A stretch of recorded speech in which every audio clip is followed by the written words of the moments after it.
गीता में भी देखो कि साधुओं को जब लोग तड़पाने लगते हैं तो उन दुष्टों को विनाश करने के लिए वो निरंजन भगवान यहाँ आते हैं।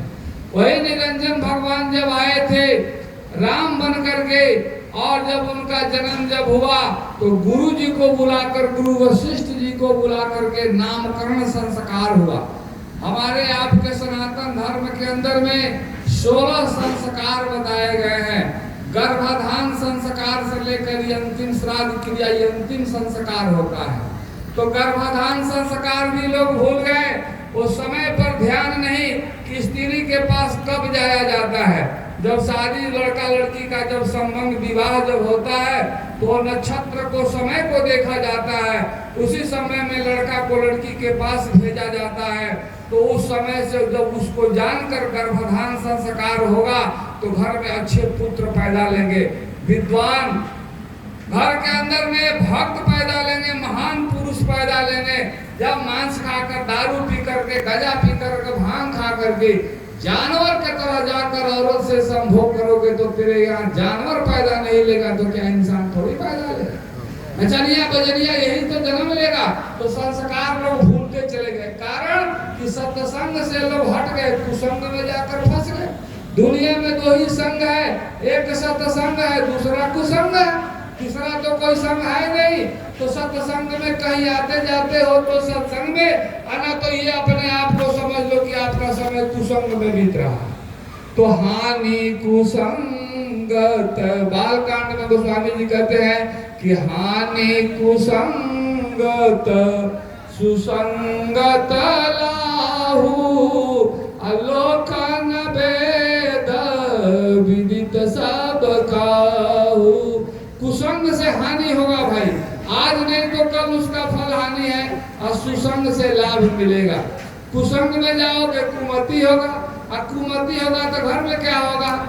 जहाँ कुमति तहाँ विपत्ति निधाना, जहाँ सुमति तहाँ संपत्ति नाना।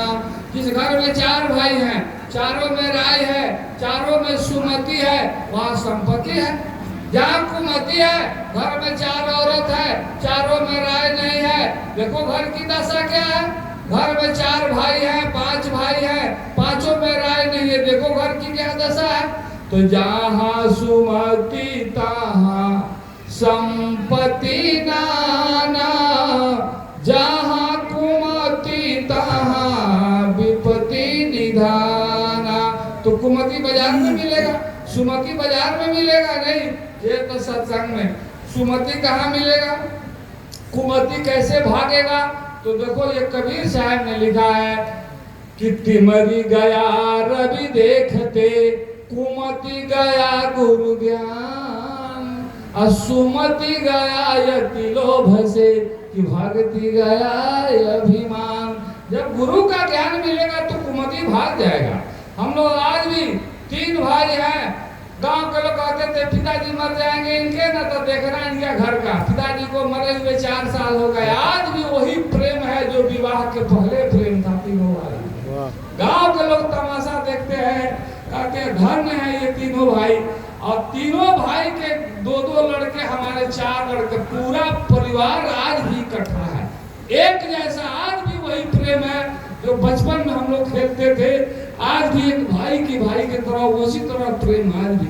तो तीनों भाई गुरु महाराज के शिष्य हैं, पूरा और परिवार बाबा जय गुरुदेव जी महाराज का शिष्य है।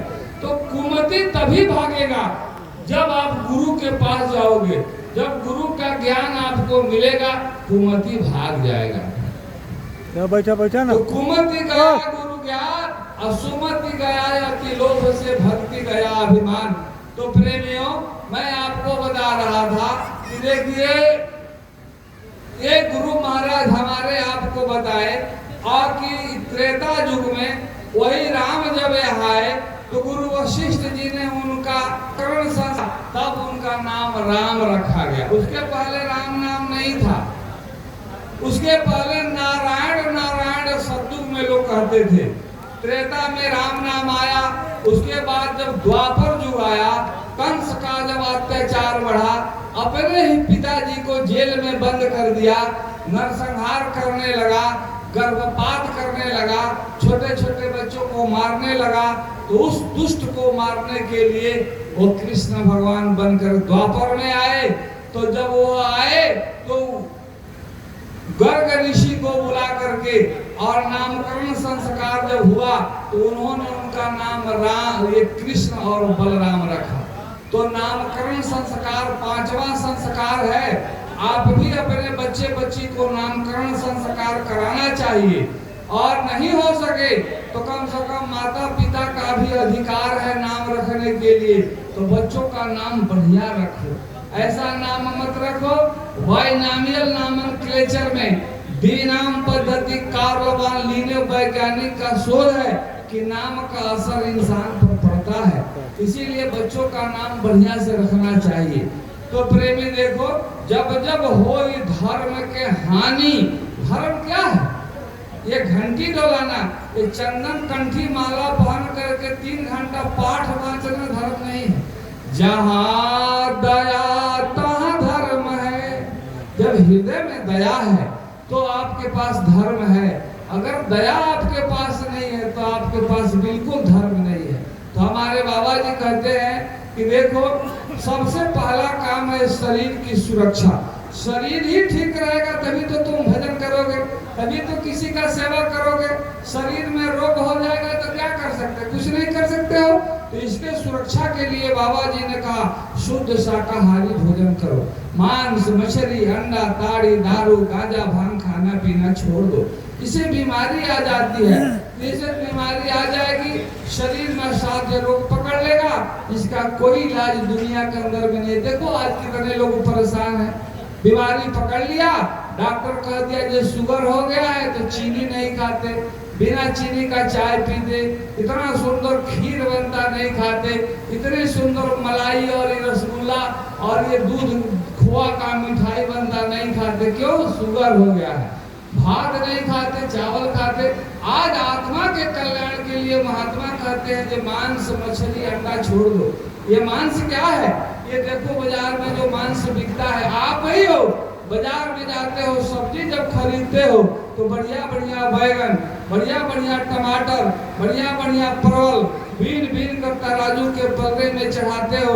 इसमें कीड़ा नहीं तो है, ये सड़ा तो नहीं है, इसमें कोई रोग बीमारी तो नहीं लगा है। लेकिन वही आदमी जब मुर्गी खरीदने जाता है तो एक बार में नहीं पूछता कि तुम्हारी मुर्गी ठीक है कि नहीं, मुर्गी दिखाओ, कहीं मुर्गी को कोई बीमारी तो नहीं है। और पता ना मुर्गी को पोलियो मार दिया है कि उसको कौन सी बीमारी है, मुर्गी काट करके आपको दे दिया। बकरी का मीट खरीदने जाते, मांस खरीदने जाते, आपको पता है कि बकरी के आंतड़ी में घाव था, कि फेफड़ा में घाव था, कि उसको फीवर बुखार था, कि उसको कोई बीमारी था। बकरी का चमड़ा छील करके टांग दिया, आप गए जाकर 1 किलो, आधा किलो, 2 किलो मांस खरीद करके ले आकर के बनाकर बच्चों को खिला दिया, अपने खाया, बीमारी पकड़ लिया और डॉक्टर के यहाँ दौड़ते रहो।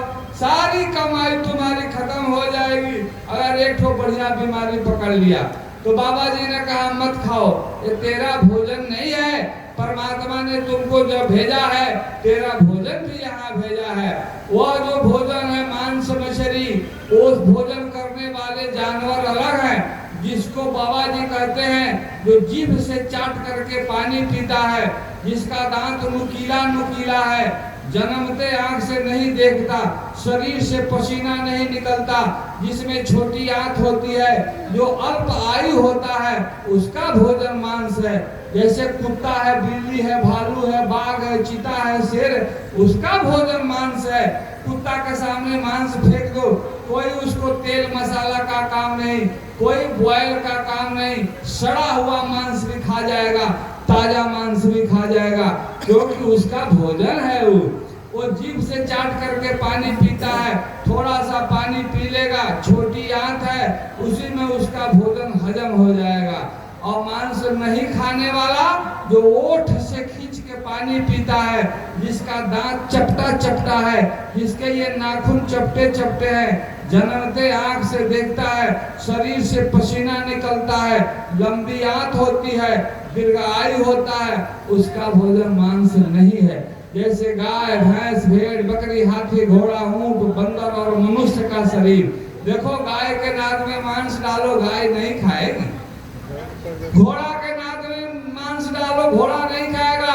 हाथी के पास मांस फेंको, हाथी नहीं खाएगी। हाथी सूंड से खींचकर पानी पीती, घोड़ा ओठ से खींच के पानी पीता, गाय भैंस ओठ से खींचकर पानी पीते, आदमी भी ओठ से खींच के पानी पीता। इसका भी दांत चपटा चपटा है, लेकिन कुसंग में पड़ गए, जिसके चलते मांस खाना सीख लिया। अब मांस खाना सीख लिया तो यार दोस्त ऊपर से पैक लगाना भी सिखा दिया।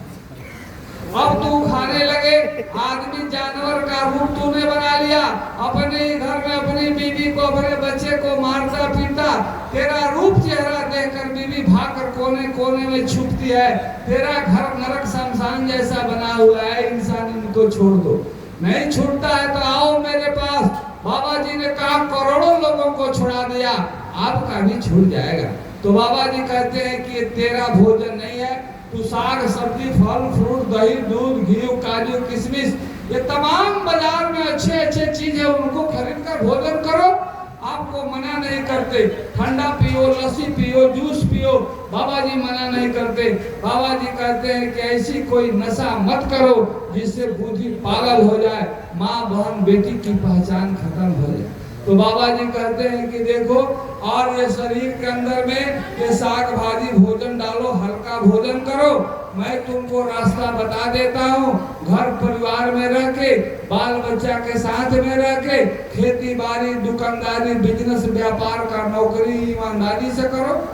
बेईमानी, चोरी चमारी करके क्या करोगे? यहाँ से कुछ लेकर के जा सकते हो? कौन लेकर के गया? अभी देखिए राम सकल राय जी इतना कुछ बनाए और चले गए इस दुनिया से। हम भी चले जाएंगे, आप भी चले जाओगे, सब यही का यही रह जाएगा। यहाँ से कुछ लेकर के जा नहीं सकते। शरीर मिला है भजन करने के लिए, शरीर मिला है आत्मा से परमात्मा को पाने के लिए, शरीर मिला है आत्म कल्याण के लिए। ये तो तुमने किया नहीं। तो हमारे बाबा जी कहते हैं कि देखो, त्रेता में यज्ञ होता था, द्वापर करी रघुपति पद पूजा, नरभव तरहि उपाय न दूजा। द्वापर में पूजा होता था। अब तो आप पूजा करते हो ना, जो फूलडाली लेकर जाते हो पूजा करने के लिए, हम आपको मना नहीं करते, लेकिन शास्त्र वेदों में जो लिखा हुआ है उसको आपके सामने रखते, आप भी पढ़ लेना। ये तो रामचरितमानस में लिखा हुआ है कि कलयुग में पूजा का कोई महत्व नहीं है।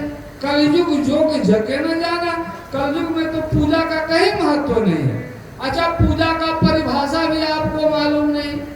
जो पंडित जी पूजा करवाते हैं उनसे कभी पूछ लीजिए आप कि पंडित जी पूजा किसे कहते हैं। देखिए पसीना न छोड़ दे तो कहिए, नहीं बता सकते हैं ये पूजा।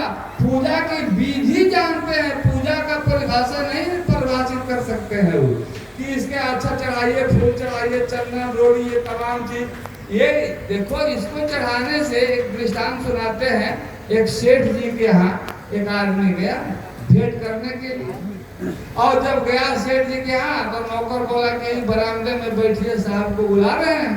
और बरामदे में बैठा हुआ था तो सोचा कि आएंगे सेठ जी तो कोई चीज तो ले आए नहीं गिफ्ट देने के लिए, क्या देंगे वो आएंगे तो ही सामने एक सीनरी बड़ा सुंदर टंगा हुआ था, उसको उतार लिया और उतार करके उलट करके रख लिया सीनरी को।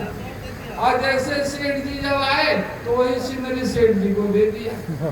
तो सेठ जी को लगा कि लगता है हमारा ही सामान हमको ये दे रहा है। लेकिन अब उसके सामने बोले तो क्या बोले, और उलट करके दिया था, ले करके रख लिया। सेठ जी बोला महाराज आपके लिए मैं लाया हूँ, इसको आप तोहफा ले लीजिए। सेठ जी ले लिए और बात विचार हुआ, वो चला गया तो सेठ ने देखा कि ये तो हमारा ही सामान हमें दे दिया। कहने का तात्पर्य ये है, ये फूल जो तुम तोड़ते हो तुम्हारा बनाया हुआ है। ये तमाम जितने सामान जो तुम चढ़ाते हो पूजा में, ये कोई भी सामान तुम्हारा बनाया हुआ नहीं, सब प्रकृति की चीज है। तो उन्हीं का सामान उन्हीं को दोगे तो क्या खुश हो जाएंगे तुम्हारे देने से? क्या देना चाहिए तो तुम्हें पता ही नहीं है कि क्या देना चाहिए। तो जब सत्संग में आओगे तब तो समझोगे कि परमात्मा को क्या चाहिए। तो अपनी बुराई तो चढ़ाते नहीं हो, बुराई तो अंदर में पाल करके रखे हो, जब अपनी बुराई को चढ़ा दोगे, जब तक मन तुम्हारा साफ नहीं होगा, यही मन में कचरा है। कपड़ा तो सफाई, मंदिर जाते हैं तो रोज नहा करके नया साड़ी नया कपड़ा डाल लेते हैं, रिश्तेदारी जाते हैं तो नया कपड़ा पहन करके, अभी देखो ये छोटा सा ये जो हो रहा है, अगर इसी में कोई काला कुलूचा मैला कपड़े में दाग लगा करके आएगा तो सब आदमी कहेंगे कि कौन आदमी इसको साइड में रखो, दूसरे के शर्ट में दाग लगाता है। तो कपड़ा साफ चाहिए, तो कपड़ा सफाई के लिए क्या करते हैं, साबुन से, सरफ से, लॉन्ड्री से, ड्राई क्लीन से कपड़ा साफ करते हैं। लेकिन ये मन गंदा हो जाता है, मन के सफाई के लिए क्या करते हैं, मन के सफाई के लिए सत्संग जरूरी है। सत्संग जल जो कोई पावे, सब मैलाई कट जावे। और जब मन साफ होगा आपका ना, तभी परमात्मा मिलेंगे। निर्मल मन जन सो मोहि पावा, मोहि कपट छल छिद्र भावा। थोड़ा भी कपट अंदर में होगा तो परमात्मा को अच्छा नहीं लगता। बिल्कुल साफ निर्मल स्वच्छ जब मन हो जाएगा तब परमात्मा मिलेंगे। तो निर्मल मन बनाने के लिए सत्संग में आना जरूरी है। तो द्वापर में पूजा का प्रभाव था, पूजा करके लोग भवसागर से पार कर गए। अब एक कलयुग है, तो कलयुग में कहते हैं कि कलयुग केवल नामाधारा,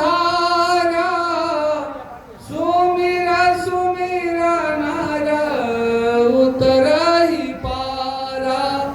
कलयुग में केवल नाम आधार है, इसी नाम के सुमिरने से जीव भवसागर से पार हो जाएगा भाई। तो नाम मिलेगा कहाँ, कौन सा नाम को जपूं, तो कहते कि नाम तो है सत गुरु अधीना, सतगुरु बिना कोई न मान चीना। सतगुरु के अधीन नाम है। सतगुरु जब नाम बताएंगे, उसी नाम का सुमिरन ध्यान भजन जब करोगे, तब जाकर के जीवात्मा तुम्हारे यहाँ से निकल कर अपने निज धाम को जाएगी। नहीं तो फिर यही जन्म मरण के चक्कर में गोता खाएगी और दुख सुख तुम भोगते रहोगे। तो ये हमारे कहते बाबा जी कि वो जो काल भगवान था, उसने कहा था कि 3 युग को जो मान लिया, सतयुग त्रेता द्वापर बीता, और कोई न जाने शब्द के रीता। ये 3 युगों में शब्द का भेद नहीं खोला गया। कलयुग स्वामी दया विचारी, कलयुग में मालिक ने दया विचार किया तो आकर के यहाँ नाम का उपदेश दिया। आई किया मैं शब्द उपदेशा, शब्द माही तुम करो प्रवेशा। तो बाबा जय गुरुदेव जी महाराज आकर के और इन्होंने जय गुरुदेव नाम का प्रचार किया। आए प्रेमियों, जरा ध्यान से थोड़ा देर सुन लो। जय गुरुदेव नाम प्रभु का, भगवान का, मालिक का सच्चा नाम है। विश्वास करो इस नाम के ऊपर में और लेकर के देखो कितने फायदा है। यही राम जन्म जी, ये ज्यादा दिन के लिए नामदानी नहीं है। ये बहुत हमसे मिले थे एक बार सत्संग में ये मिले हमसे। कहीं सत्संग हो रहा था इसी वैशाली जिला में, अब तो याद नहीं है, लेकिन ये हमको याद है, ये मिले थे। उसके बाद ये छपरा में ड्यूटी करते और मैं यहाँ ट्रेन पकड़ने के लिए स्टेशन पर था। ये हमको मिले तो ये जय गुरुदेव हुआ। तो मैंने भी देखा कि ये आदमी सत्संग में मिले थे। तो मुझे वो पेड़ा का पॉकेट और केला और एक बोतल पानी ला करके दिए कि महाराज ये सेवा ले लीजिए और चलिए। तो हम अपने मन में विचार किए कि कितना नेक आदमी है, थोड़ा सा सत्संग में इससे भेंट हुआ और देखो कितना इसको प्रेम है कि ये हमको दे करके पेड़ा पानी चले गए। हम बोले हे मालिक दया कर दे ऐसे जीवों के ऊपर में। और उसके बाद फिर इनको मैं मथुरा में देखा तो पता चला कि ये नामदान ले लिए, तो गुरु की कृपा इनके ऊपर हो गई। तो गुरु महाराज कहते एक कदम तुम चलो, फिर देखो मैं तुम जैसे छोटे बच्चे जब चलते हैं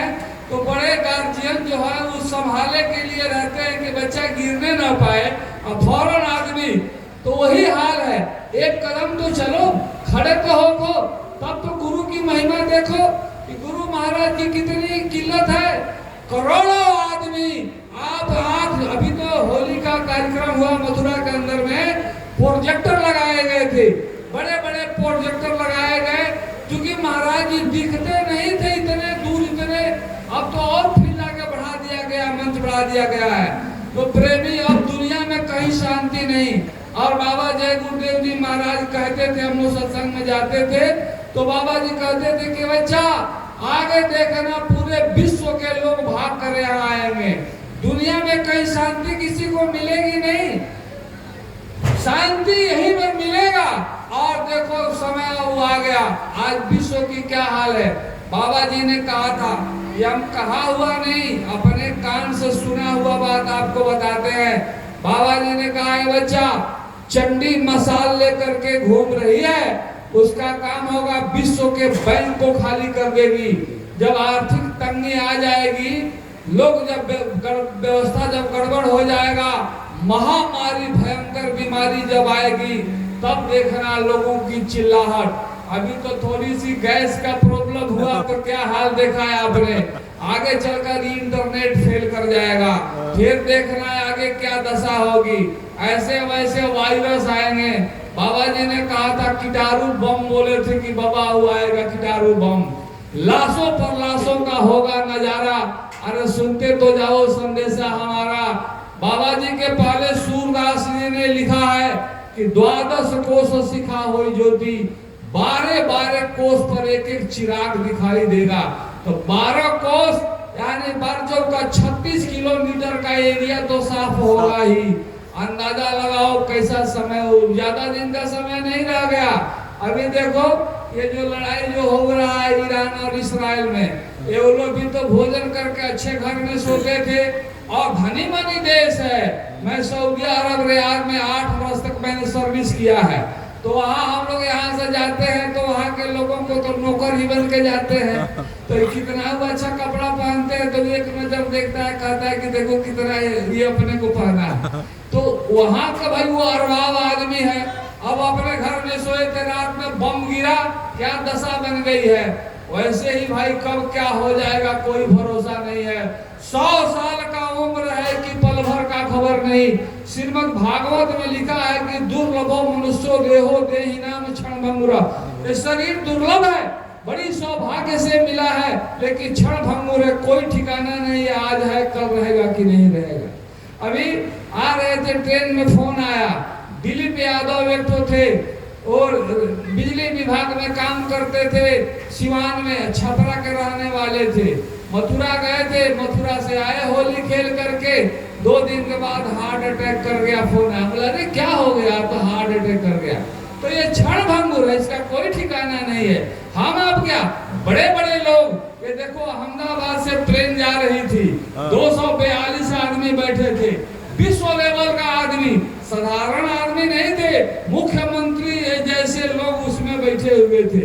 और जैसे प्लेन उड़ी, वो लोग तो ही नहीं सोचते होंगे जब हम लंदन जा रहे हैं, बेल्ट लगा करके एकदम फिट चकाचक, और जैसे प्लेन उड़ी सेकंडों में क्रॉस कर गई, और किसी का शकल किसी का पहचान में नहीं आया। ये तो न्यूज सामने आपने सुना होगा।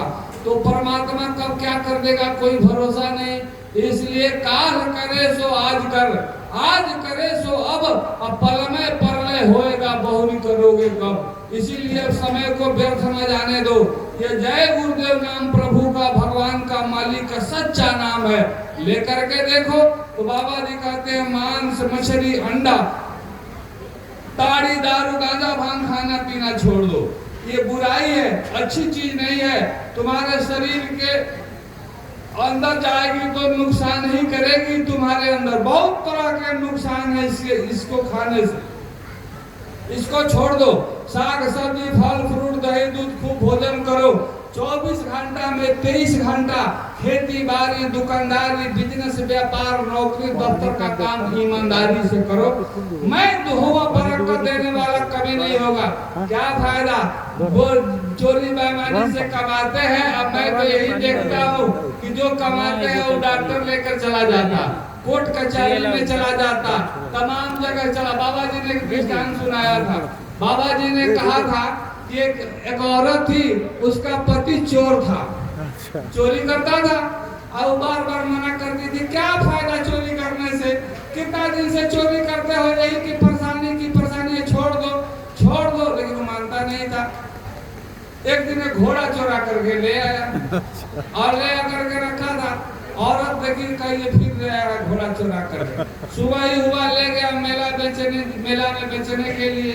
और जब मैं ले गया तो लोगों ने पूछा घोड़ा का कितना दाम है, तो दाम से पता चल गया जो चोरी का घोड़ा है। उसको तो सोचा कि जल्दी बेच दे इसको। वो एक लड़का आया, बोला जब भाई कोई इसमें पैर पाला तो नहीं है, तो देख लो तुम्हारे सामने है। बोला लगाम दो, थोड़ा दौड़ा करके देखते हैं कैसा है। लगाम दिया, वो लगा करके लेके भाग गया।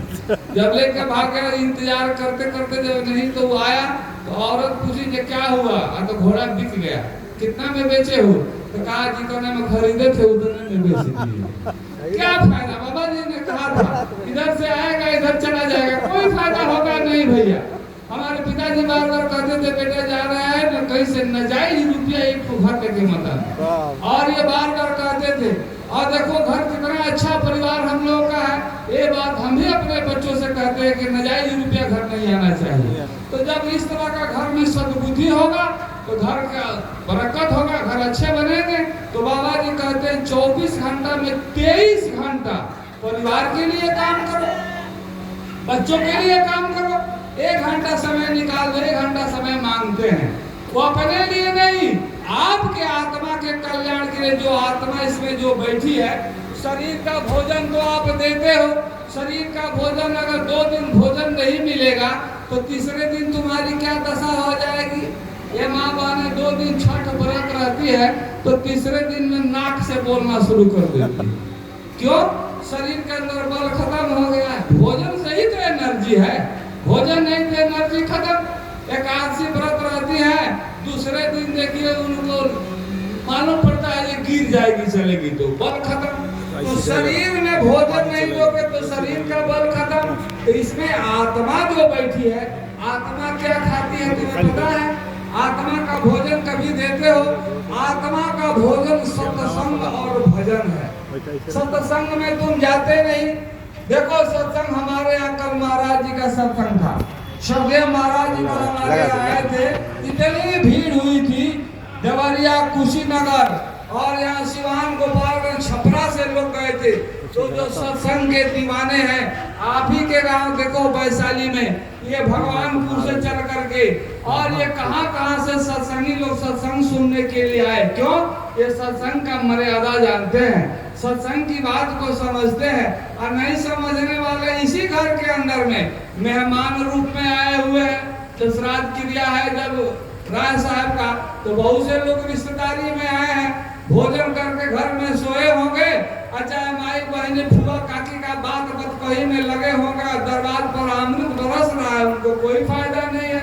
जैसे सुराही के ऊपर में रखा रहता है कटोरी, और सुराही नीचे जितना आता है सबके पात्र को भर देती है, अब उसके मुड़िया पर वो खाली के खाली रह जाता है।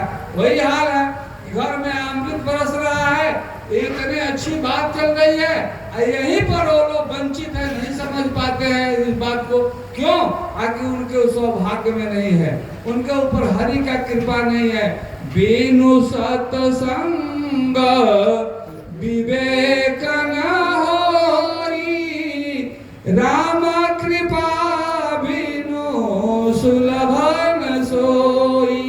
जिनके ऊपर प्रभु की कृपा हुआ, हरि राम की कृपा हुआ, वो बहन जी अपने घर से भाग कर आई कि चलिए देखते हैं भाई क्या वहाँ हो रहा, और बैठ के सत्संग सुन रही है। आत्मा का खुराक है, आत्मा का खुराक यही सत्संग और भजन है। भजन आपको मालूम नहीं है, ये ढोलक, झाल, हारमोनियम, तबला, आर्गन, पैड, नाल बजाने का नाम भजन नहीं है, वो कीर्तन है।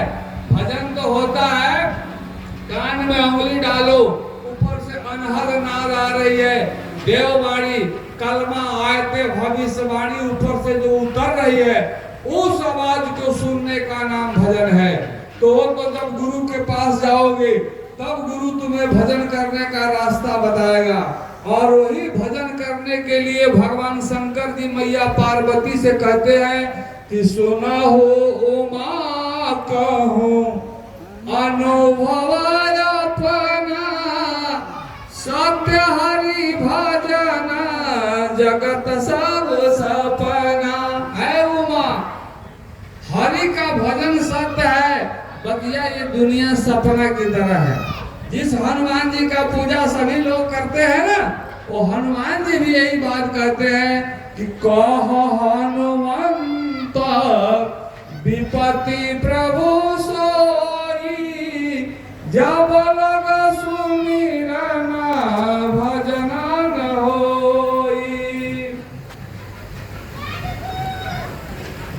जब तक सुमिरन ध्यान भजन नहीं होगा तब तक ये विपत्ति से संगत नहीं रही। विपत्ति जन्म और मरण, जन्म मरण में बड़ी कष्ट है भैया। तो हमारे बाबा जी कहते हैं मैं रास्ता बताता हूँ, जीते जी इसमें से निकल चलो, चल चलो अपने धाम से जहाँ से तुम आए हो। हम आयो उस देश से जहाँ तुम्हारो धाम, तुमको घर पहुँचावना एक हमारो काम। हमारे बाबा जी कहते हैं मैं वहां से आया हूँ जहाँ के तू रहने वाले हो, और तुमको घर पहुँचा देना यही मेरा काम है। तो बाबा जी हमारे कहते हैं कि खटिया पर, चौकी पर, दीवान पर, पलंग पर, चटाई पर, घोड़ा पर, जहाँ जगह मिले वहां बैठ जाओ। आप पलंग पर सोए हैं, दीवान पर सोए हैं, जाड़े का मौसम है, कंबले ओढ़कर दीवान पर बैठ जाइए, पति पत्नी दोनों बैठ जाओ, और को माला ले लो और माला लेकर के सुमिरन कर लो। फिर उसके बाद थोड़े देर ध्यान में बैठ जाओ, उसके बाद कान में उंगली डालो और भजन कर लो जिसके लिए शरीर मिला है। थोड़ा थोड़ा भजन करोगे, जो करते रहोगे भजन धीरे धीरे, तो मिलते रहेंगे सजन धीरे धीरे, जो करते रहोगे। जब भजन करोगे ना तो धीरे धीरे तुम्हारी मन साफ हो जाएगा और तेरे कर्म कट जाएंगे, और उसके बाद तो अपने निज धाम को चले जाओगे। प्रेमी देखो, आत्मा कल्याण के लिए शरीर मिला है, और शरीर की मुक्ति के लिए बस यही रास्ते हैं, या तो भक्ति करो, भक्ति से ही मुक्ति है। अब भक्ति और मुक्ति दोनों गुरु के चरणों में निवास करती है। आपको गुरु बनाना अति आवश्यक है। तो गुरु गुरु में भेद है, गुरु गुरु में भाव, सो ही गुरु सराहिए जो शब्द लखावे दाव। गुरु तो आपने कर लिया है, लेकिन वो पांचवा गुरु है जो कान फूंक दिया है। मैं ये नहीं कहता हूँ कि उस गुरु को छोड़ दो, लेकिन 7 गुरु जीवन में होते हैं। पहला गुरु माता और पिता जो है रक्त बीज के दाता, माता पिता गुरु है। माता पिता का चरण डेली छू, सास और ससुर जो है उसके जगह पर धर्म के माता पिता हैं, उनका भी चरण छू, उनसे बात विचार करोगे, उनसे बात बर्दाश्त नहीं करोगे तो कल्याण होने वाला नहीं है, ये जान लो। लाख पूजा करो, कल्याण होने वाला नहीं है। तो ये माता पिता पहला गुरु। दूसरे गुरु ओदाई जो गर्भवास की मैल छुड़ाई। दूसरा गुरु ओ एनम धगरीन, वो नर्स होती है जो गर्भ के मैल को साफ करती है। तीजे गुरु जो नाम धरारा, ले ले नाम जो ग्राम पुकारा, आपका जो नाम रखा है तीसरा गुरु है। चौथा गुरु जो दीक्षा देना, तब संसारिक वस्तु चिन्हा। चौथा गुरु वो होता है जो शिक्षा आपको दिया। स्कूल के जो मास्टर जो है, शिक्षक लोग जो हैं, प्रोफेसर लोग हैं, ये चौथे गुरु हैं। पांचवा गुरु जो शिक्षा देना, दीक्षा देना, राम कृष्ण का सुमिरन कीना। पांचवा गुरु जगत गुरु ब्राह्मण है जो ये कान फूंकता है और राम कृष्ण ग्रह नक्षत्र के बारे में आपको समझाता, पूजा पाठ का भेद बताता। छठवा गुरु भरम सब तोड़ा, ओंकार से नाता जोड़ा। छठवां गुरु ये होता है सत्संगी, जो कहता है कि इन गुरु से काम नहीं चलेगा, ओम शब्द के बारे में जो आपको बताए समझाए। सतवां गुरु सत शब्द लखावा, जहाँ के जीव तहाँ पहुँचावा। सतवां सदगुरु होता है, ये जीव कहाँ से आया है वहां पहुंचाने का जो रास्ता बताता है वो सदगुरु होता है। सदगुरु शरण गहोरे बंदे, जगत मुसाफिर खाना है। ऐ प्रेमियों, सदगुरु के शरण में चलो। देखो मीराबाई को, मीरा छत्राणी थी, राजपूत घराने में, राजघराने में मीरा का जन्म हुआ था। और मीरा बचपन से ही कृष्ण भगवान की भक्त थी। इतनी भक्ति करती थी मीरा कि भगवान कृष्ण की मूर्ति से बात करती थी। लेकिन मीरा एक बार आ रही थी, रास्ते में सत्संग हो रहा था। सत्संग में ये बात बताया जा रहा था कि निरंजन भगवान क्या ही 3 लोक के ऊपर ये कब्जा है। वही निरंजन भगवान राम बनकर आते, कृष्ण बनकर आते, बराह मत्स्य कच्छप, ये 24 अवतारों की कथा, उनकी कथा हो बताई गई है। उसके ऊपर ब्रह्म है, पार ब्रह्म, महाकाल, सतलोक, अगम अलख आराम धाम है। तो जब आई मीरा सुन करके तो बोली, जब प्रभु आपके भी ऊपर कुछ है या तो बहुत कुछ है, तो आपने कभी बताया नहीं। कृष्ण बोले, ये तो गुरु का काम है, गुरु बता सकते हैं। तो इस समय के सदगुरु कौन है? तो ही बनारस में रविदास हैं। जात के चमार जाति में, यानी हरिजन कुल में उनका जन्म हुआ था। और वही बनारस सड़क पे किनारे बैठ करके जूता सीने का काम करते थे। लेकिन मीरा को तो अपनी आत्मा का कल्याण का चिंता था। मीरा गई रविदास के पास और जाकर के वही नामदान मीरा ने लिया।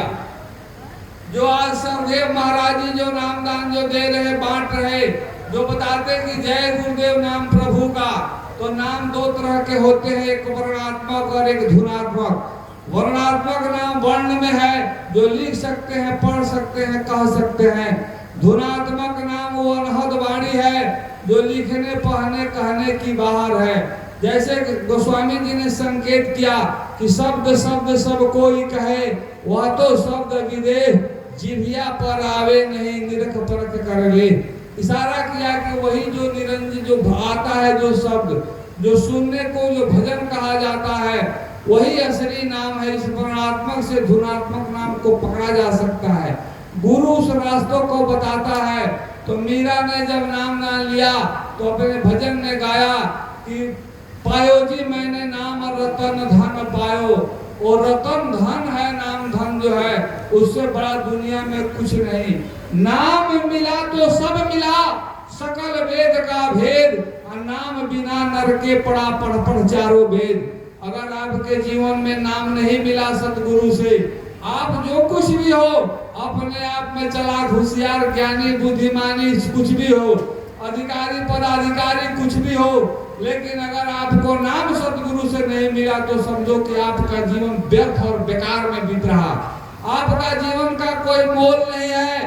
आज हम आपको कह रहे हैं, लेकिन ये बात तब समझ में आएगी जब आपकी इंद्रियां शिथिल हो जाएगी, जब बुढ़ापा आ जाएगा, जब इंद्रिय काम करना बंद कर देगी, तब समझोगे। हमारे गांव में श्रीवास्तव जी थे, पूरे बिहार के खादी ग्राम उद्योग के हेड ऑफ डिपार्टमेंट थे। अपने जीवन में कम से कम 200 करोड़ से ज्यादा रुपया कमाए। कोई ऐसा शहर नहीं जहां उन्होंने घर खरीदा नहीं, जमीन खरीद करके नहीं बनाया। हम कहते थे कि चलिए सर संग में, तो हाँ चलेंगे चलेंगे द्विवेदी चलेंगे कहते थे, लेकिन जाते नहीं थे। जब अंतिम समय आया तो मैं देखा कि वो इशारा किए, लोग घेर कर खड़े थे। गया उनके पास तो देखा जे कि नंगे पड़े हुए थे। इंद्री को ढकने के लिए एक धोती का टुकड़ा फाड़ करके उस पर रखा गया था। मैं जब वहाँ खड़ा हुआ तो इशारा कर रहे थे कि द्विवेदी आप सही कहे, समय तो बीत गया, मैं गया नहीं, आज कुछ काम नहीं आ रहा है। वो हमसे कह रहे थे। हमको वहाँ खड़े होने से ये याद आया कि यह इंसान अपने जीवन में देखो किसी को वस्त्र दान नहीं दिया है, तो परमात्मा आज करोड़ों के संपत्ति के बाद जिसका वस्त्र छीन लिया, नंगे पड़ा हुआ है। अब बिस्तारा में खाट में काट दिया गया था लैट्रिन करने के लिए। अरे घर में कमोड बैठाया और जब घुटने में बल रहेगा तभी कमोड पर बैठ पाओगे, जब इसमें बल नहीं रहेगा तो कमोड काम नहीं करेगा, कुछ काम आने वाला नहीं है भाई। इसीलिए कर्म से डरो और अभी से समय है, जो बचा हुआ है लेकर सतगुरु के शरण में चले जाओ। दुनिया क्या कहती है उसके चिंता में मत पड़ो, दुनिया कभी किसी की छोड़ी नहीं है ही। एक दृष्टांत सुनाते हैं, एक गांव में एक सेठ का लड़का था, वो लड़का दो साथी में खेलता था, तो और जो लड़के थे कहते थे हम लोगों के पास इतना धन रहता ना तो हम लोग घोड़ा पर चलते, घोड़ा पर। सब लड़का यही कहे बेकार है तुम्हारा धन, घोड़ा खरीदवा लो घोड़ा। अब आकर के अपने बाप से बोला कि पिताजी एक तो घोड़ा खरीदा जाए, तो बोले क्या करोगे घोड़ा, तो ना घोड़ा खरीदा जाए, नहीं घोड़ा खरीदोगे तो हम घर नहीं रहेंगे। अब पिताजी बोले कि लड़का है जिद कर रहा है, तो कहे चलो मेला, मेला में गए, खूब बढ़िया घोड़ा खरीदा गया। और घोड़ा खरीदा गया तो पिताजी बोले बाबू इस पर बैठ करके चलो। अब लड़का बैठ गया घोड़ा पर, अब पिताजी नीचे नीचे चलने लगे। जब एक आगे गांव पड़ा तो गांव के लोग देखा तो ताली बजा के बोला रे हाउ देखो हाउ, तो क्या है, तो हाउ देखो बुढ़वा चल रहा है पैदल पैदल, जमाना का घोड़ा पर चल रहा है, क्या जमाना आ गया है। तब कुछ दूर आगे जाने के बाद में लड़का बोला कि पिताजी देखिए लोग क्या कह रहे हैं, आप बैठिए घोड़ा पर हम पैदल चलेंगे। फिर आगे जब गए तो और गांव आया, वो गांव के लोग ताली बजा के बोलता है हाउ देखो, तो क्या है, तो बुढ़वा घोड़ा पर चल रहा है, जमाना का पैदल चल रहा है, क्या जमाना आ गया है। तो बुढ़वा बोला कि देखो लोग क्या कर रहा है, तो हुआ कि तो दोनों आदमी घोड़ा पर बैठ जाए, तो बाप बेटा दोनों घोड़ा पर बैठ गया।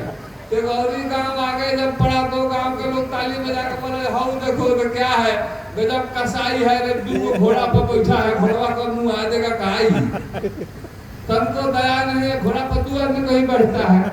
और दोनों उतर के पैदल चलने लगा, पैदल चलो। एक और आगे गांव आया, वो गांव के लोग बोला हाउ देखो मूर्खन के घोड़ा लेकर पैदल चल रहा है। तो गांव के लोग छोड़ने वाला नहीं है, कभी भी तुमको किसी तरीका से तो लोग क्या कहेगा उसके चक्कर में मत पड़ो, अपनी आत्मा का कल्याण कैसे होगा इन चक्कर में पड़ जाओ।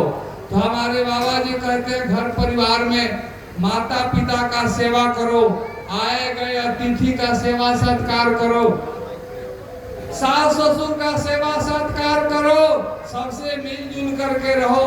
24 घंटा में 1 घंटा भगवान का भजन कर लिया करो। और जय गुरुदेव नाम श्वास श्वास में लेने का अभ्यास बना लो, तुम्हारा कल्याण हो जाएगा। बड़ी सुंदर किसी ने प्रार्थना लिखा है, यही सोच रहूं दिन रात गुरुजी मुझे कैसे तारोगे, यही सोच रहा दिन रात गुरुजी मोहे कैसे तारोगे। माता पिता का सेवन किया, माता पिता का सेवन किया, अपनों पर किया अभिमान गुरुजी मुझे कैसे तारोगे। अपना पर किया अभिमान गुरुजी मोहे कैसे तारोगे। यही सोच रहूं दिन रात गुरुजी मुझे कैसे तारोगे। यही सोच रहो दिन रात गुरुजी मोहे कैसे तारोगे। सास ससुर का सेवन किया, सास ससुर का सेवन किया, पति पर किया अभिमान गुरुजी मुझे कैसे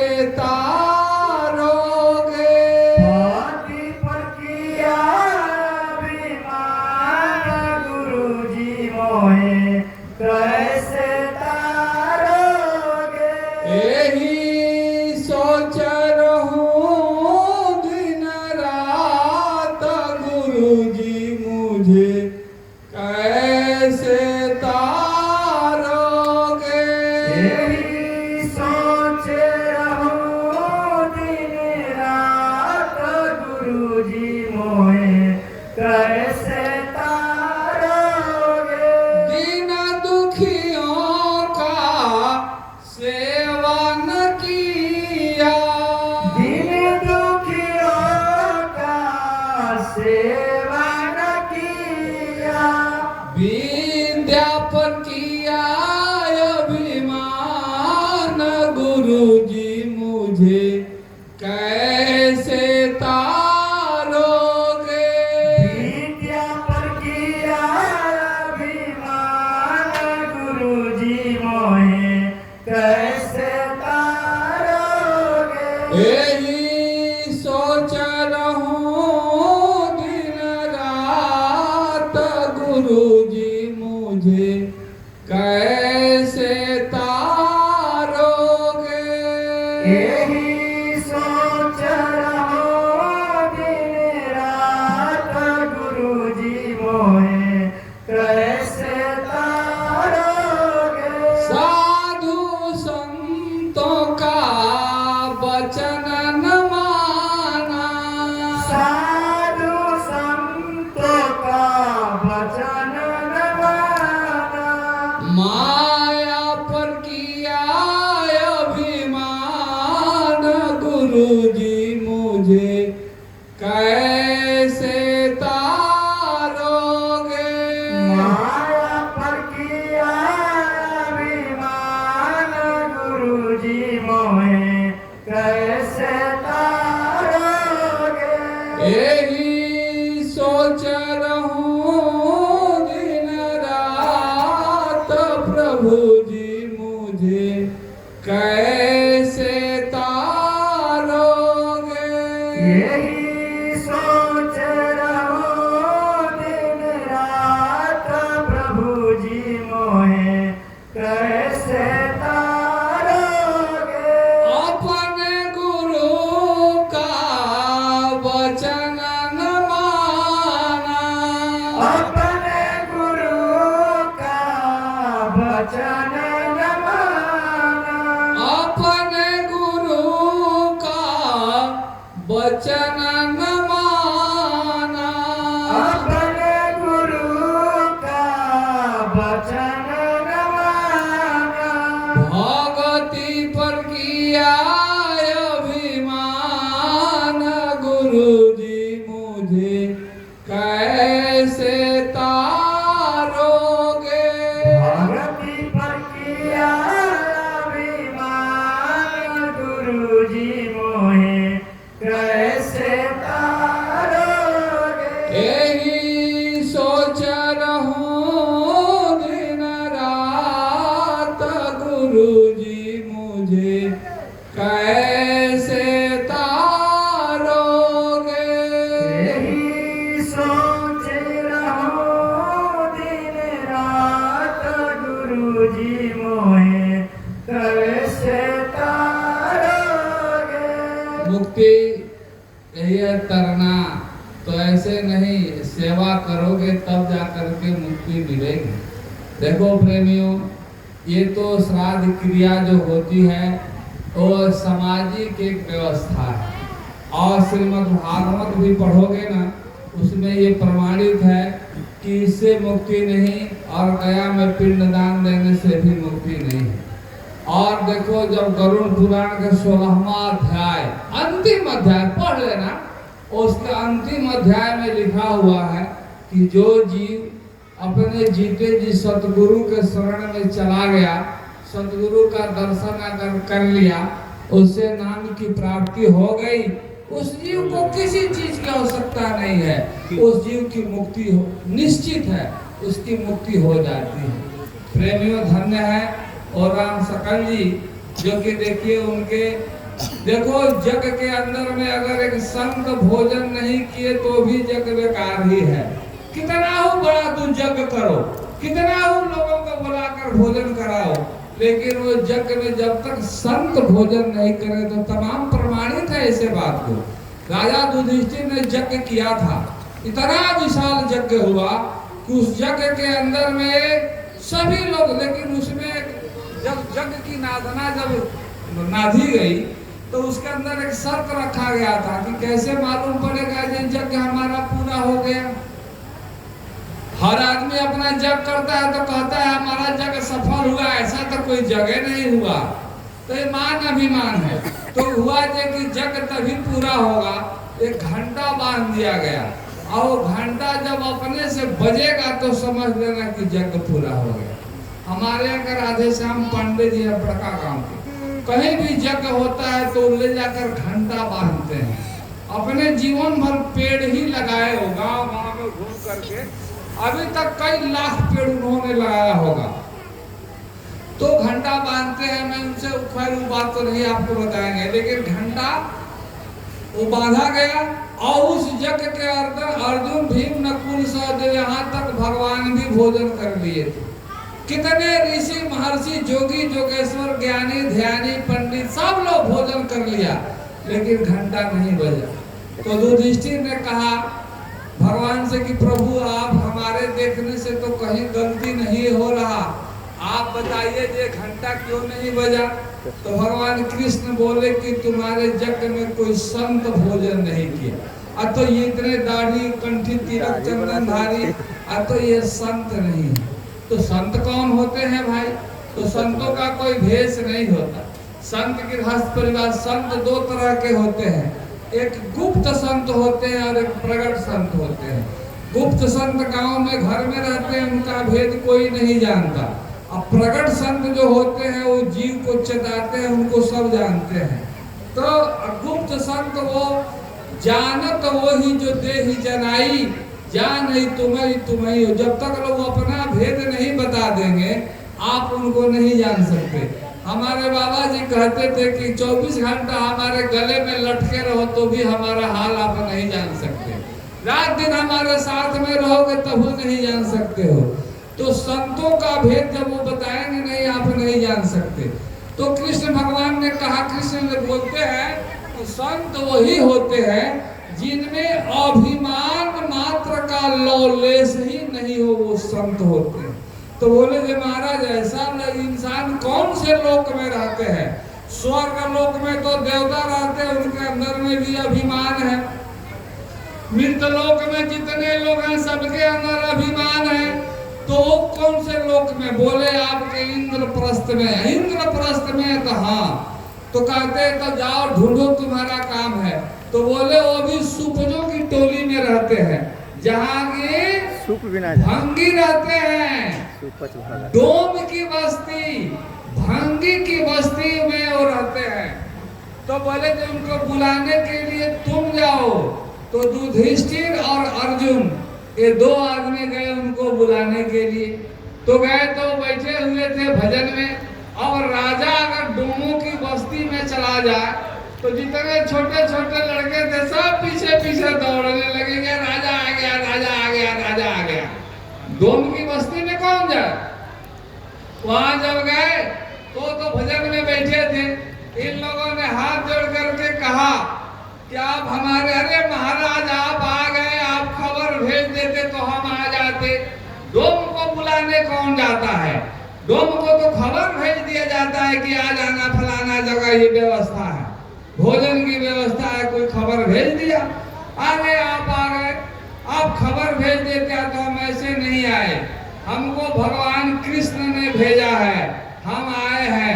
तो बोले कि हम ऐसे नहीं आएंगे जब वो भेजे हैं। तो राजा धीमर वैश्वापासी दागर भोजन नरक के वासी, हम भोजन तभी करेंगे जब आपके यहाँ से 1000 जग का दान हम लेंगे।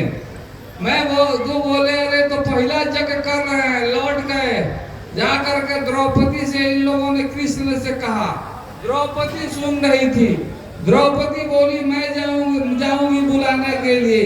द्रौपदी गई और जाकर के हाथ जोड़ करके बोली कि आप ही जैसे संतों के मुख से मैंने सुना है कि संत मिलन को जाइए तज माया अभिमान, जस जस पग आगे बढ़े कोटि यज्ञ समान। क्या आप ही के मुंह से सुने हैं कि संत से मिलने के लिए अगर आदमी घर से जाता है, एक कदम बढ़ाता है तो 1 करोड़ यज्ञ का फल मिलता है, इसमें से अपना ले लीजिए तब चलिए। बोले कि ठीक है हम आएंगे। कितने समय? अब तो समय बता दिया गया। जब सुपर जब आए दरवाजे पर, तो आने के बाद में अब यहाँ कृष्ण बोले थे अपने पटरानियों से, 108 पटरानियों से जितना भोजन बनाने को तुम पाक जानती हो, रच रच के भोजन बनाओ, क्योंकि वो पुरुष भोजन करेगा तो ये जग पूर्ण होगा। सभी एक से एक भोजन बना रही थी और ये जब गए दरवाजे पर बोले कि ले आइए। भगवान कृष्ण बोले कि इनको आंगन में बुला कर ले चलिए, भोजन आंगन में कराया जाए। अब जब आंगन में ले जाने के लिए बात हुई तो बोले हमको आंगन में कौन खिलाता है, हम तो दरवाजे पर जूठ काट खाने वाले हम लोग हैं, जूठ वोट फेंका जाता है वही भंगी हमको वही। नहीं नहीं हम नहीं जाएंगे। कृष्ण इशारा कर रहे हैं किसी तरह लेकर के चलो, जबरदस्ती तो लेकर के जा नहीं सकते। इतना आराधना प्रार्थना लोगों ने किया, इतना ना भाव दर्शाया, तब जाकर के वो आंगन में गए। आंगन में जाकर के बैठ गए भोजन करने के लिए। अर्जुन, भीम, नकुल, सहदेव, भगवान कृष्ण सब खड़े थे अगल बगल भोजन कराने के लिए।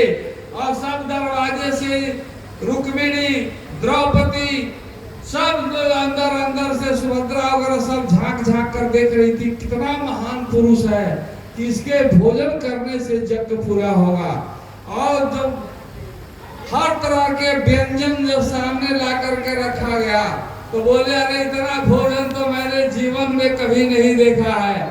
ऐसा करो कि नहीं सब में से तो थोड़ा थोड़ा सब में से पत्तल निकाल कर बोले इसी में सब रख दीजिए। सबको थोड़ा थोड़ा सा निकाल करके रख दिया गया। सभी भोजन को एक में मिला करके और भगवान का भोग लगाए। देखिए कभी भी भोजन करना चाहिए ना तो उसको भगवान का भोग लगा देना चाहिए। प्रणाम कर लोगे तो भोजन प्रसाद बन जाएगा।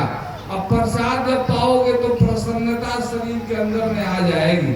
भोजन की भी बहुत बड़ी विशेषता है।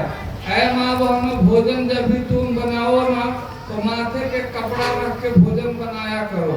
आज ऐसा समय है कि हम देख रहे हैं किचन के अंदर में किसी के माथे पे कपड़ा नहीं, और ये माथे पे कपड़ा रखना बहुत बड़ी जरूरी है। हमारे बाबा जी की सख्त बात है कि माँ बहनें लड़कियां जो भी बाजार कहीं भी जा रही हो दुपट्टा लेकर के जाओ, माथा खुला नहीं रहना चाहिए। माथा खुला रहेगा तो तुमको कोई अच्छा भी नहीं कहेगा, संस्कारहीन मानी जाओगी। और बाजार में तुम नहीं जानती हो, आगे चलती हो पीछे से लोग तुम्हें गाली देते हैं। हम लोग सुनते हैं ये, तो माथे पे हमेशा कपड़ा रखो। खास करके भोजन बनाने के समय तो कपड़ा अवश्य होना चाहिए, उससे भोजन में बरकत आता है। जब भी भोजन बनाने बैठो तो बढ़िया बढ़िया प्रार्थना मन में गुनगुनाते रहो। गुरु में तन्मय होकर भोजन बनाओ, जो भोजन अमृत हो जाएगा।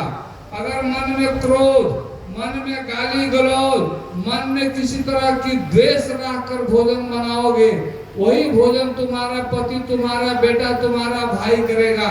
उसी के मन में भी नफरत की ज्वाला भड़केगी। तो प्रेम तो तुम पैदा कर सकती हो, चाहो तो अपने घर को स्वर्ग बना सकती हो। ये जो तुम्हारे मांग में सिंदूर डाला जाता है बीच में, तुम कभी सोची हो बीच में क्यों डाला जाता? ये दो कुल की लाल करने वाली हो तुम, एक मैके और एक ससुराल। तुम चाहो तो मैके को भी स्वर्ग बना सकती और ससुराल को भी स्वर्ग बना सकती हो। स्वामी विवेकानंद ने कहा था, मुझे सब अच्छी माताएं दीजिए तो मैं सृष्टि का नक्शा बदल दूंगा। तुम शक्ति स्वरूपा हो, तुम लक्ष्मी हो, पार्वती हो, सरस्वती, सब तुम ही हो। तुम कहाँ दूसरे के पूजा में लगी हुई हो? तुम्हारा तो पूजा तुम्हारा पति परमेश्वर तुल्य है और गुरु है। गुरु के सानिध्य में बैठो, क्योंकि जीवन का कोई भरोसा नहीं है कि पति पहले जाएगा कि तुम पहले जाओगी। जिंदगी का कोई भरोसा नहीं। तो आत्मा के कल्याण के लिए महात्मा के बात को मानना जरूरी है और धर्म पुस्तक को मानने के लिए पति की सेवा जरूरी है। तो इसी बीच में रह करके अपना काम बना लो। तो जब सब भोजन को एक में जब मिला दिए और मिला करके भगवान को भोग प्रसाद लगा करके एक बार मुख में डाले तो घंटा टन बजा।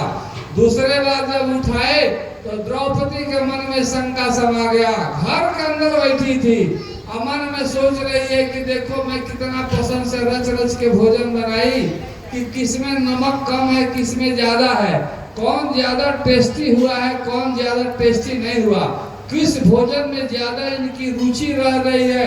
औरत ये पसंद करती है कि क्या चीज अच्छा बना है। भोजन कराने में भी आनंद आता है। अगर भोजन करने वाले सही बैठ जाए तो भोजन कराने वाले के भी भोजन परोसने में आनंद आता है, भोजन कराने में आनंद आता है। हम लोग देहात में खिस्सा कहते हैं, घर देखनी द्वार देखनी औरी देखनी डेहरी, और जब आगे भोजन आई तो देखनी उनको मेहरी। घर जब भोजन आ जाता है तो भोजन से पता चल जाता है कि घर में औरत कितनी संस्कारी है। भोजन परोसने का भी ढंग है, दाल किधर भात किधर सब्जी किधर कैसे क्या पानी किधर रखना चाहिए, उसे पता चल जाता है कि घर के अंदर क्या संस्कार है, कैसी घर की औरत है पता चल जाएगा। भोजन जब मुख में डालेंगे तो विचार का पता चल जाएगा कि किस विचार से भोजन बना करके यहाँ भेजा गया है, वो पता चल जाता है। तो जैसे उन्होंने भोजन मुख में डाला घंटी बजी, उसके बाद द्रौपदी के मन में आ गया ये बात कि अरे कुछ भी कहो भले कुछ भी हो, आखिर जात का डोम ही तो है। बस दूसरे बार भोजन जब इन्होंने उठाया तो हाथ को रोक दिए। अब ऐसे हाथ में कवर लेके रुका हुआ है, अगल बगल के अर्जुन भीम सरकार उठाइए क्या बात है क्या बात है। अब रोके हुए हैं। अब आपके यहाँ कोई भोजन करने आए, आप उसको उल्टा सीधा बोल दो तो भोजन घोटाएगा नहीं। भाव का भोजन होता है भैया। एक होता है ना, गाली गाते हैं भाव के भोजन भजन तरकारी है सतपुत्र जेवनहारी। तो भाव का भोजन, जिसे भोजन में भाव ही नहीं हो वो भोजन आमरी पियो तो जहर तुल्य है। अगर भाव है, देखो भाव ऐसा चीज है कि विदुरानी जो थी ना, शरीर पर कपड़ा नहीं था, इतनी भाव विभोर थी कि केला छील करके केला फेंक देती थी और उसका छिलका भगवान को खिला रही। अब भगवान खा रहे थे छिलका, केला का छिलका खा रहे थे और इतने आनंद में थे। तब तक विदुर जी आ गए, बोले अरे ये क्या कर रही हो, जो खिलाना है उसको फेंक रही हो, जो नहीं खिलाना उसको खिला रही हो। तो उन्होंने केला खिलाया तो भगवान बोले कि जो मिठास उनके हाथ में था वो इसमें नहीं। तो भाव ही तो था। सेवरी भोजन कराए भगवान के लिए तो क्या करती थी, उसको ये थोड़ी विचार था कि पैर जूठा हो रहा है, वो तो ये भाव था कि मेरे प्रभु को खट्टा न मिल जाए, खट्टा मिलेगा, इसीलिए दांत से चख करके प्रतिदिन रखती थी। तो कहीं भी भोजन भाव का भोजन होता है। इस भोजन में भाव ही नहीं हो वो अमृत की परोसना बेकार ही है। तो बोले कि जाकर द्रौपदी से पूछो। जब द्रौपदी से पूछा गया तो द्रौपदी बोली, देखिए सत्य होगी द्रौपदी थी, बोली हमारे मन में गंदगी समा गया, ऐसा विचार मेरे मन के अंदर में आ गया। तब तो फिर दोबारा भोजन बनाओ। और बोले यही न सोच रही थी कि किसमें कितना नमक है, तो जा करके पूछो साग में नमक नहीं डाली है। बताइए 36 व्यंजन मिला देने के बाद भी पकड़ में आ गया कि साग में नमक नहीं है। द्रौपदी का अभिमान टूट गया। अब फिर रच के भोजन बनाई और तब भोजन कराई।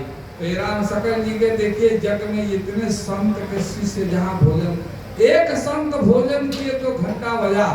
आज इतने संत भोजन कर रहे हैं, धन्य बड़भागी है।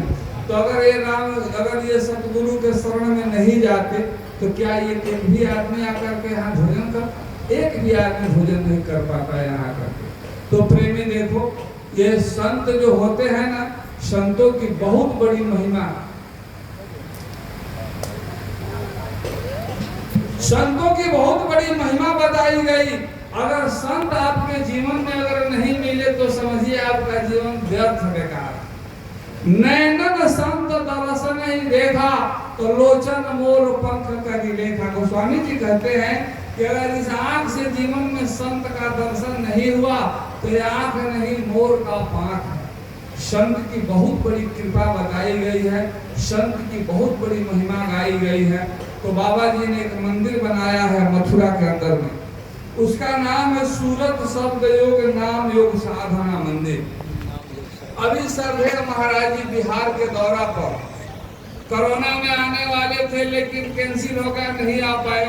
1996 में बाबा जय गुरुदेव जी महाराज बिहार के दौरा में आए थे। आज 30 वर्ष के बाद सरदेव महाराज जी दौरा पर निकले हुए हैं। बड़ी सौभाग्य की बात है कि बिहार की तपोभूमि पर मथुरा भगवान कृष्ण के नगरी से कोई संत पधार रहे हैं यहाँ पर।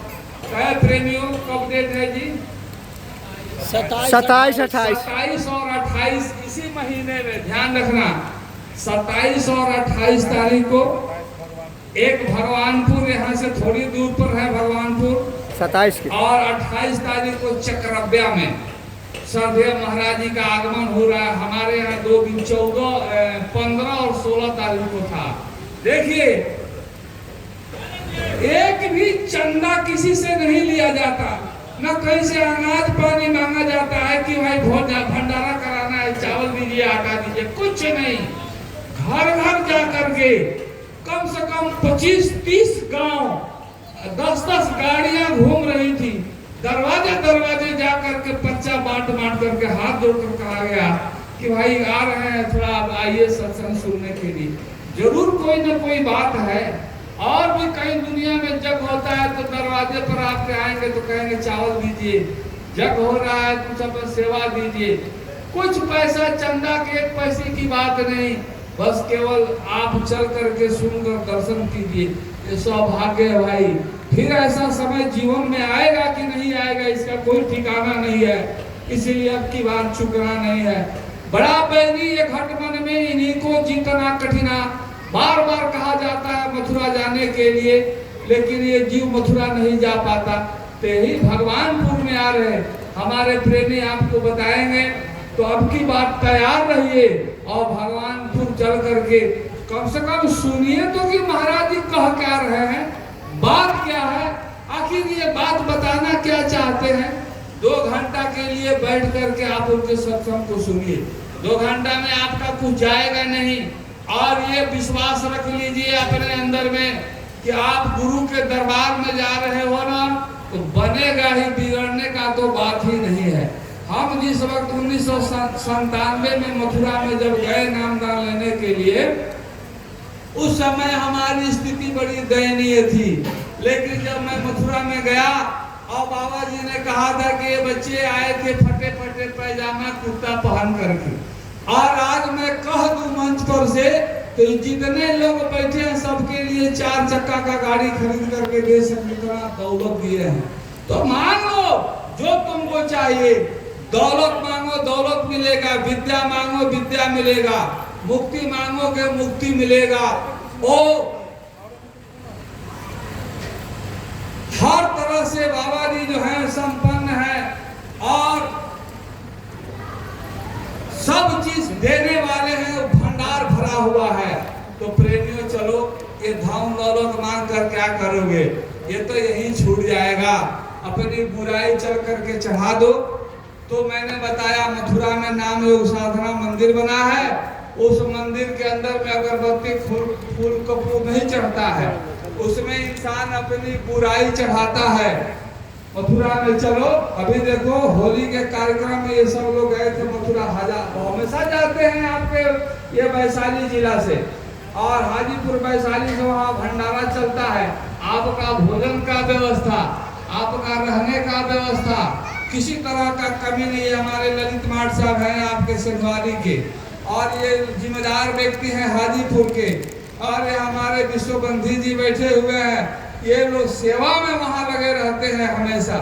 आप चल करके आपको कोई कहेगा नहीं, आप आटा गूंथेंगे तो भी ठीक है, नहीं गूंथेंगे तो भी ठीक है, बैठे रहिएगा तो भी आपको भोजन मिलेगा।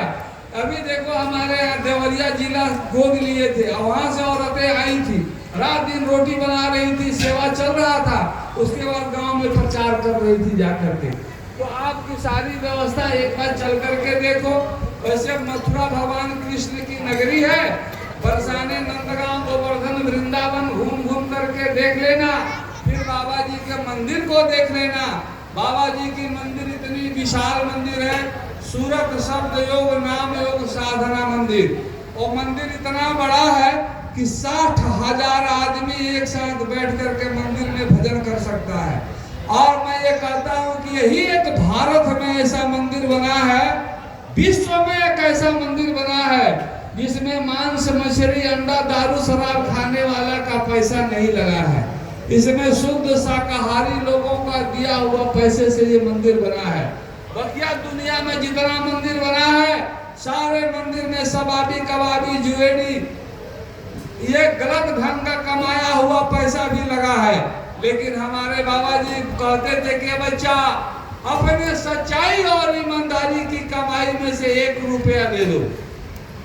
और ये मंदिर जो बना है, बाबा जी कहते थे कि एक समय आएगा विश्व के सारे लोग भाग करके मंदिर में आएंगे और यहीं से बरकत मिलेगी, यहीं से विश्व का कल्याण होगा, जो आज देखने को मिलता है। होली के पावन पर्व में हम लोग गए थे तो वहाँ बड़े बड़े वो प्रोजेक्टर लगाए गए थे वीडियो देखने के लिए। बाबा जी मंच पर से दिखाई नहीं देते थे, इतनी भीड़ थी। आगे भीड़ और काफी मात्रा में आ रहा है। तो ये वैशाली जिला आप धन्य है, आप लोग यहाँ से मन जो ये लगा हुआ है इसमें से मन को निकालिए और चलिए सत्संग में भैया, न तो ये कुसंग आपको बर्बाद कर देगा। अंतिम समय में कुछ मिलेगा नहीं और अंतिम समय में हाथ मल के पछताते रह जाओगे। तो अभी समय है, जो समय है लेकर के चलो, अपने जीवन को कल्याण कर लो। इन्हीं शब्दों के साथ हम अपने वाणी पर विराम लेंगे। आगे हमारे जिला के जो जिम्मेदार लोग हमारे ये सदानंद जी हैं, हम उनसे कहेंगे कि कोई विशेष सूचना विशेष बात हो तो आप इन प्रेमियों के बीच में रखिए। उसके बाद आरती होगा, फिर भोजन भंडारे का प्रसाद लेकर के आप सब अपने घर को जाएंगे।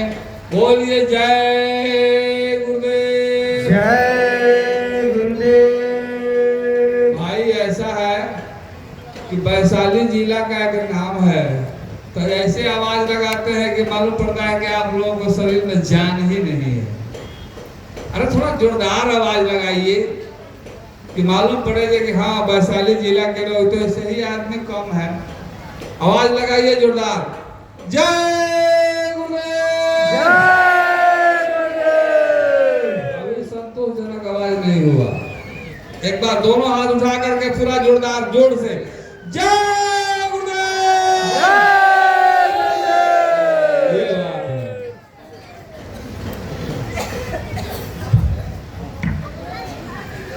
जय गुरुदेव, जय गुरुदेव।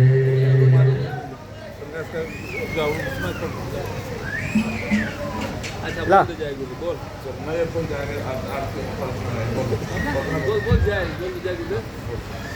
इतनी सकती है दिन रात, मन का विश्वासक मजाना, हम चले लेके रखते मुझे भूल कर भी कोई भूल।